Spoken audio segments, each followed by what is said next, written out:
Well, it's not a fluke.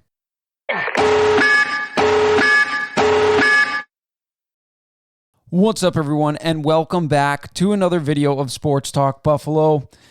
After starting the season 3-0 in their first 3 games, a lot of people didn't believe that the Buffalo Sabres would continue this tight checking, in-your-face, confident, attacking style of play that they had been going through the first 3 games. They thought, well, maybe it was just the quality of opponent that the Sabres were playing. However, it should be clear now, after 34 games under Don Granato, 6 this season, 28 last season, that this is who the Buffalo Sabres are under their new head coach. Yes, they only went 1-1-1 in their last 3 games. However, the Sabres outplayed the Bruins for large stretches of that game. I know the score looks very lopsided at 4-1. However, the Sabres were just not able to capitalize on the opportunities that they had in that game, and a big part of that was the Sabres' former starting goaltender, Linus Ullmark. Another part of that was the fact that the Sabres just don't have the talent level to be able to capitalize on a consistent basis like many other teams do that may be having an off night. The Bruins were having an off night. The Sabres dominated them again for large stretches of this game, and they outshot the Bruins 36-25. However, it was the talent level in this game that was abundantly clear. The Sabres were outmatched in terms of sheer talent, not the fact that they got outworked, not the fact that they were the other team was the better team, simply the fact that the Sabres didn't have the talent necessary to be able to capitalize on all of the opportunities that they were afforded in that game. Now, the next game, it was a back-to-back. They played against New Jersey. They played probably their worst game of the season so far, and they were still able to sneak out a point, in large part because of the play by goaltender Dustin Tokarski getting his second start of the season in that game, and he was lights out. Coming into this season, I think we all believed that goaltending would be their weak spot or the weakest spot on this team, given the fact that you have a goaltender who is way over the hill and another goaltender who was largely out of the NHL for a majority of the last 5 to 6 seasons. However, Dustin Tokarski played absolutely stupendous, made 37 saves, and had a .949 save percentage in that game that the Sabres ended up losing in overtime 2-1. How would they stack up against the two-time defending Stanley Cup champions, the back-to-back defending Stanley Cup champions?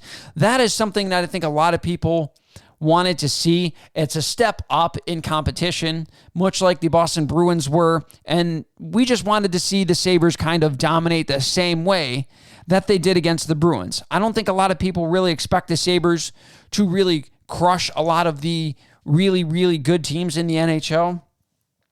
However, offensively, the Sabres simply capitalized in this game. They were great. They capitalized on the few opportunities that they did have, even though the Lightning, in terms of offensive zone time, dominated them for large parts of this game.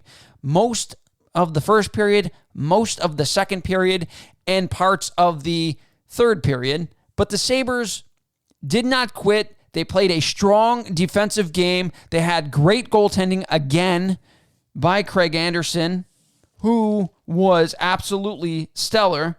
They were outshot for the second straight game, as I stated, and then they were able to capitalize on the few opportunities that they did have, and they were able to create a couple of opportunities that maybe last year's Sabres, under a different head coach, thou who shall not be named, were able to generate. In the second period, at the end of the second period, it was Kajula who was able to get the puck and beat Svechnikov down the ice. Or I'm sorry, Sergachev, not Svechnikov, different teams. Sergachev down the ice, shield Sergachev off, and then able to bury it on Elliott to give the Sabres a 2-1 lead with like 35 seconds left in the second period, giving the Sabres a boatload of confidence, especially after being dominated for most of the second period. I thought the Sabres played absolutely stupendous. I thought they were very, very good in this game. And that ended up being the game-winning goal for the Buffalo Sabres. Now, again, Craig Anderson was absolutely spectacular, as I stated. He stopped 35 of 36 and moving his record to 3-1 on the season. And he has a stat line that is 2.01 goals against and a save percentage of a .944 through 4 games in this young season. So it is abundantly clear that goaltending may not be the big issue that the Sabres have that we all believed they actually had coming into the season. It has been, so far, it's been their strongest point for the Buffalo Sabres, and that is something that is fantastic to see as we move forward. I think more impressive is how the Sabres continue to keep playing highly competitive, winning hockey with their top center in Casey Middlestat and one of their top pair defensemen in Yoki Haru still out with injury. These guys have only played 1 game this season. They have missed 5 games, and yet the Sabres are still able to get to 4-1-1, which is in itself very impressive. They're finding goals and they're finding goals from absolutely everywhere in this lineup. They are competing night in and night out. This is a fun brand of hockey to watch. And one thing, again, is clear, that this team is going to be fun and competitive all season long, no matter what. So if you're not already in on the Buffalo Sabres and you've kind of been soured over the past 10 years, I urge you, come back.